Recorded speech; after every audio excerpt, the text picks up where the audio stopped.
Trauma doesn't always show up the way people expect. Many imagine trauma as a major event, something obvious and unforgettable. And sometimes it is, but most times, trauma is quieter than that. It can come from years of criticism, from feeling ignored or unsupported, from moments where someone felt unsafe, embarrassed, rejected, or alone. What makes trauma difficult is that it rarely leaves a visible mark. Instead, it often changes how a person sees themselves. Over time, those changes can feel like identity. A person might say, "I'm just an anxious person." Another might believe, "I'm not confident." Someone else might say, "I'm not good with people." But sometimes those beliefs didn't start as personality traits. They started as protection. When the brain goes through painful or stressful experiences, it learns quickly. Its job is to keep us safe, so it studies what happened and tries to prevent it from happening again. If someone was constantly criticized growing up, their mind may learn to avoid mistakes at all costs. It can show up as perfectionism later in life. If someone was rejected or hurt in relationships, they may learn to keep people at a distance. It feels safer that way. If someone grew up in unpredictable situations, they may try to control everything around them just to feel stable. At first, these responses help them cope. They help them survive difficult moments. But over time, those same responses can become limiting. Perfectionism can create constant pressure. Emotional distance can make connection harder. Control can turn into anxiety when life doesn't go as planned. The person may not realize where these patterns came from. They simply believe, "This is just who I am." But the truth is, the brain and body remember experiences in powerful ways. When something painful happens, the nervous system stores that memory. Even years later, certain situations can trigger the same reactions. The body may tense up. The mind may assume danger or rejection, even when none exists. This may be viewed as your weakness or a flaw, but it's the brain doing what it's supposed to do: protect. The problem is that many people blame themselves for these reactions instead of understanding them. They think they're broken. They think something's wrong with them, or they think they'll always be this way. But identity is not as fixed as it feels. Many of the beliefs people carry about themselves were learned during difficult moments, and what is learned can also be unlearned. Awareness is where change begins. When someone starts asking why they react the way they do, things begin to shift. They start seeing patterns that once felt automatic. They might realize their need for perfection came from a fear of criticism. Their guarded nature came from a past hurt, or their constant worry came from years of uncertainty. This realization is not about shaming the past, it's about understanding it. And understanding creates space to heal. Healing doesn't mean forgetting what happened. It means recognizing that the survival habits built during painful times don't have to control the future. A person can learn new ways to respond. They can rebuild trust. They can slowly replace fear with strength. This takes time and patience, but it starts with a simple truth. Trauma may have shaped parts of you, but it's not the whole story. The reactions you carry today may have once helped you survive, but survival is not the same as living. And the moment you begin to understand that, you also begin the process of becoming someone new.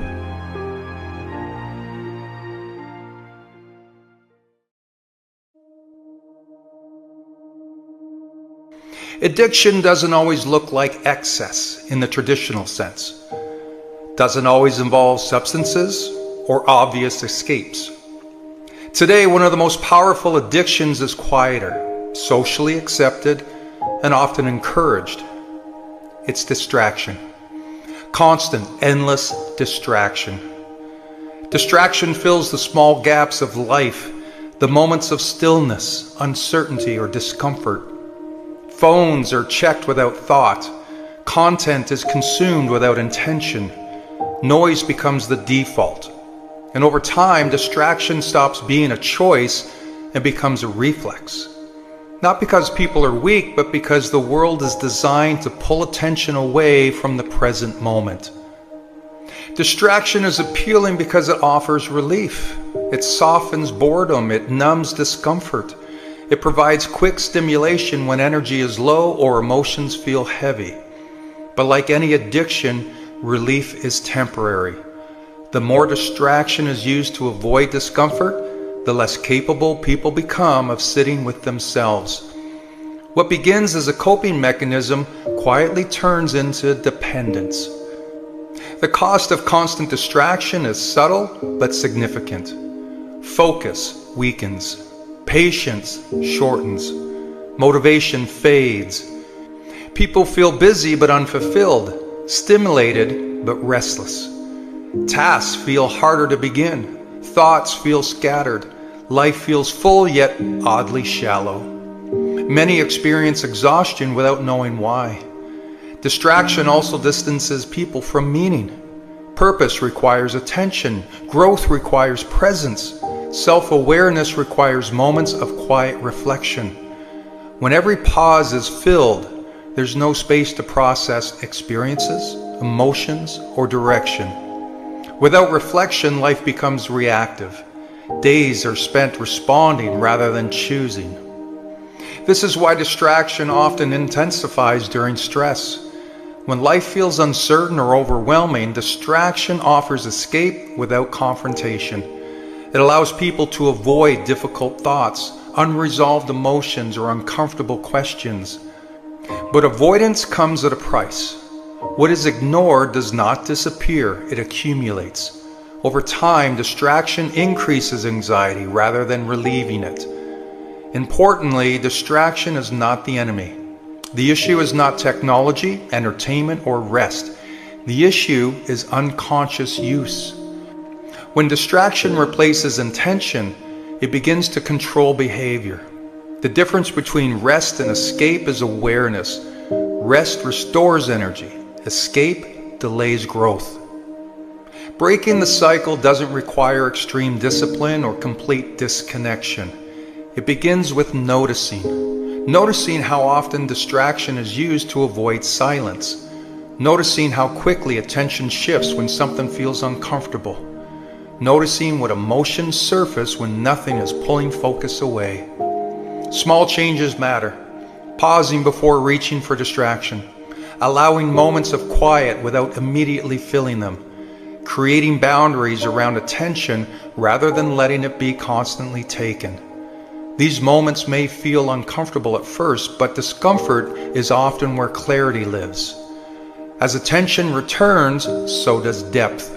Focus strengthens. Creativity reemerges. Motivation becomes steadier. Life begins to feel more intentional.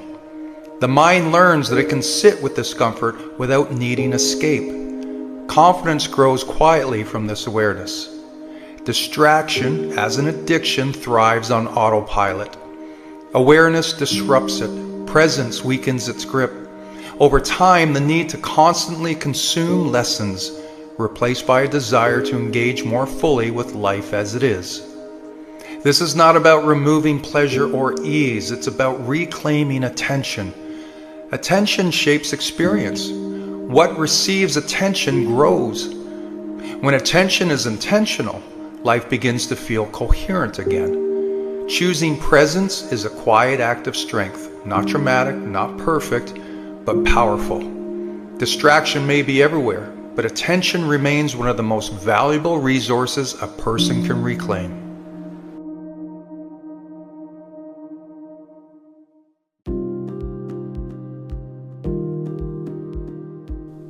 Some voices in life cut deeper than they should. A comment, a tone, a careless opinion delivered with confidence can leave a mark. But when you look closer, you start to see a pattern. The ones who are secure, the ones who've built something, the ones still climbing with purpose, they're rarely the ones throwing stones. The strongest people you know don't spend their time tearing others down. The ones who've earned success understand how hard the climb is. and they don't mock someone who's still finding their footing. For example, the wealthy don't criticize those who are trying to build wealth. They remember the long nights, the risks, the mistakes, the uncertainty. They know the cost of improvement. So when they see someone taking their first small step, their instinct isn't to judge, it's to encourage. The fit person in the gym isn't laughing at the beginner who's out of breath. They've lived that struggle. They've been the one trying to push through discomfort and insecurity. The people who are genuinely ahead want others to rise. It's only the ones who feel behind who try to drag others back. Criticism can hurt because it feels personal, but most of the time it's not about you. It's a mirror of someone else's fears, insecurities, regrets, or the goals that they abandoned long ago. When someone is unhappy with their own effort, they look for flaws in others. When someone feels stuck, they point out where someone else is still struggling. Hurt people hurt people. And the more you notice it, the less power their words have over you. This doesn't mean criticism won't sting, it will. But seeing the source clearly gives you space to breathe. It gives you room to respond differently. Instead of collapsing under someone else's judgment, you learn to step back and ask a simple question. Would I ever say something like that to someone who is trying? If the answer is no, then their voice doesn't belong in your path. And this understanding stretches beyond fitness and finances. Students who are striving don't mock others for asking questions. Parents who are doing their best don't tear apart those who are still learning. Leaders who are growing don't belittle those who are taking their first shot. People who are committed to their journey rarely waste their energy belittling someone else's. It's the bystanders, the ones on the sidelines who jeer. It's the ones who've convinced themselves that effort is pointless who try to make it pointless for you too. They criticize because they're threatened by the possibility of someone else doing what they didn't. They criticize because it's easier to judge than to try again. Recognizing this truth doesn't remove the pain, but it adds context. And context brings comfort. You stop internalizing every comment as a measure of your worth. You stop bending yourself around opinions that were never grounded in understanding. You stop letting someone else's fear shape your direction. Most importantly, you begin to separate noise from guidance. Not all feedback is harmful. Some comes from people who care, who want to help, who want to see you get better. But real guidance feels different. It's constructive, not destructive. It lifts, not crushes. It aims to build, not break. When you learn to listen for that difference, your world becomes quieter and more supportive. The reality is, the moment you try to grow, someone will say something. It's unavoidable. But their words don't define your capacity, your worth, or your future. They simply reveal where they are on their journey. And once you see that clearly, you can move forward with a steadier heart. You can keep learning, keep building, keep rising, without letting the noise pull you off your path.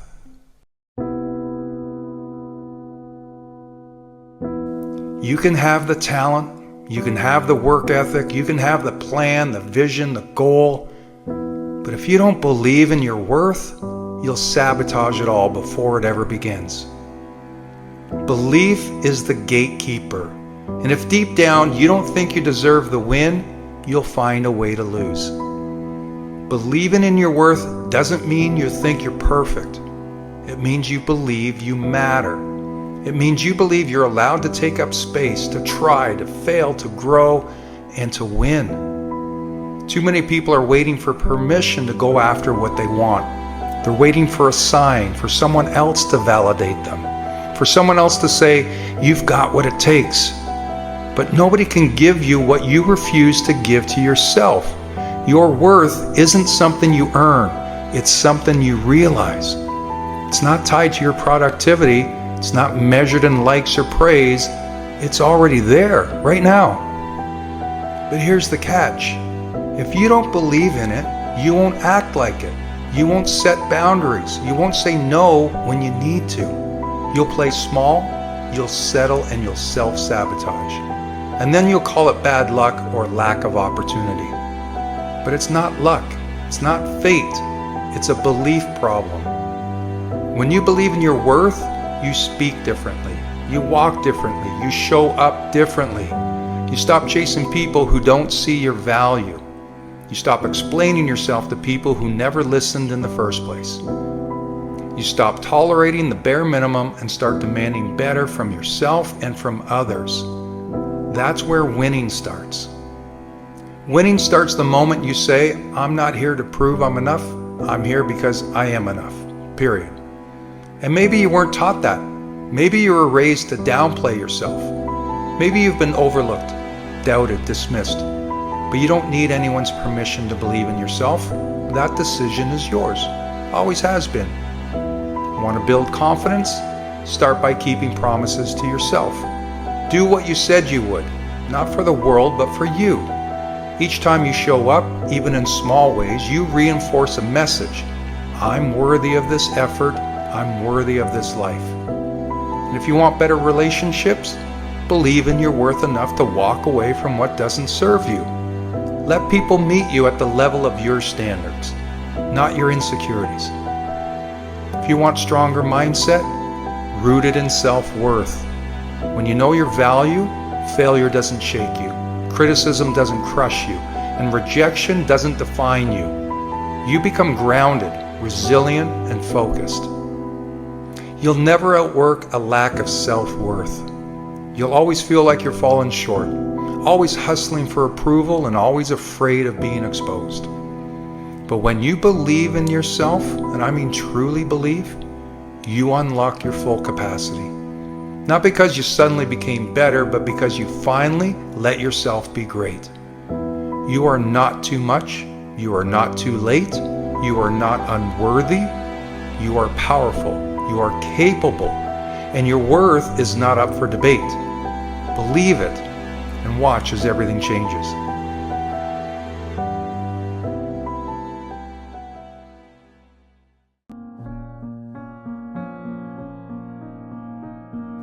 Why do people wait until the last minute? Why do we do this? The deadline is looming, the clock is ticking, and suddenly we're scrambling to get everything done at the last possible moment. Why do we wait until the pressure is unbearable before taking action? First, understand this. Waiting until the last minute isn't a sign of laziness or incompetence. It's human nature. There are deep psychological reasons behind the habit, and the good news is you can break free from it. One major reason why this happens is the illusion of time. When a deadline is far away, we tell ourselves there's plenty of time to get started.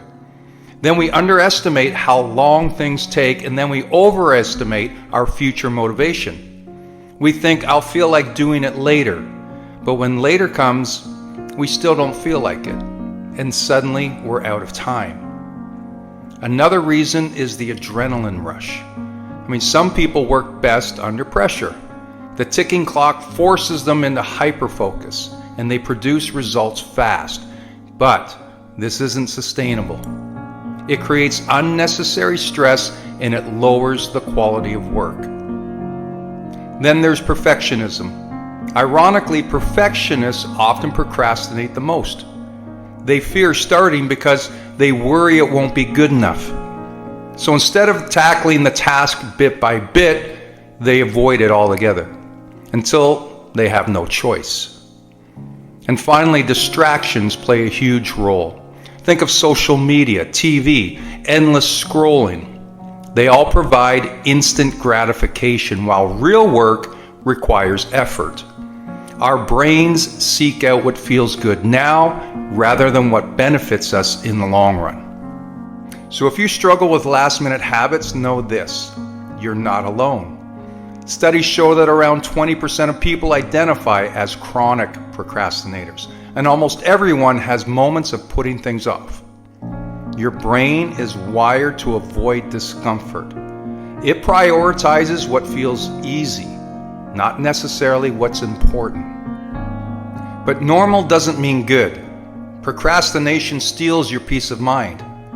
It turns what could be a steady, controlled effort into a frantic, stressful mess.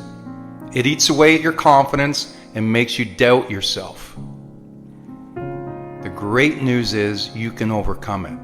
Let me give you the steps. First, start small. The hardest part of any task is getting started, so make the first step ridiculously easy. Need to write a paper? Just open a blank document and type one sentence. Need to clean the house? Start with one corner of a room. Action creates momentum. Number 2 is you can set some fake deadlines. If you always wait until the last minute, trick yourself by setting an earlier deadline. Tell yourself it's due 2 days before the real due date. The mind responds to urgency, so create it artificially. Number 3 is use the 5-minute rule. If you feel resistance towards a task, commit to working on it for just 5 minutes. After 5 minutes, you'll usually want to keep going. Number 4 is make it fun. Find ways to enjoy the process. Play music while working, set small rewards, or make a game of it. The more pleasant something feels, the less you'll avoid it. Number 5 is visualize the outcome. Imagine how good it will feel to have the task done. Instead of focusing on the struggle of starting, focus on the relief and pride of finishing. And finally, number 6 is hold yourself accountable. Tell someone your goal. Accountability makes it harder to back out.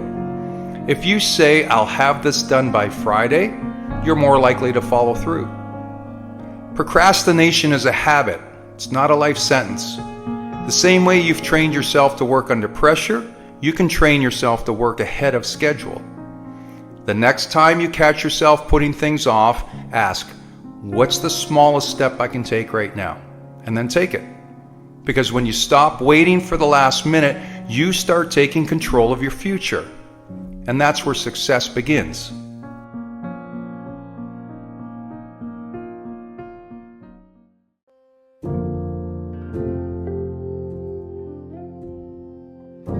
There comes a moment in life when you have to ask yourself, am I really giving it everything I've got? Not just in your career, your relationships, or your ambitions, but in the way you show up every single day.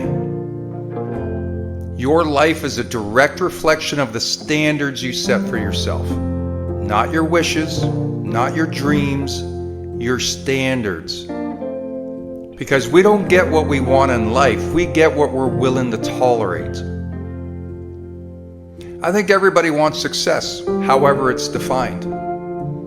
You may want financial freedom, great health, fulfilling relationships, but look around. If it were just about wanting, wouldn't more people have it?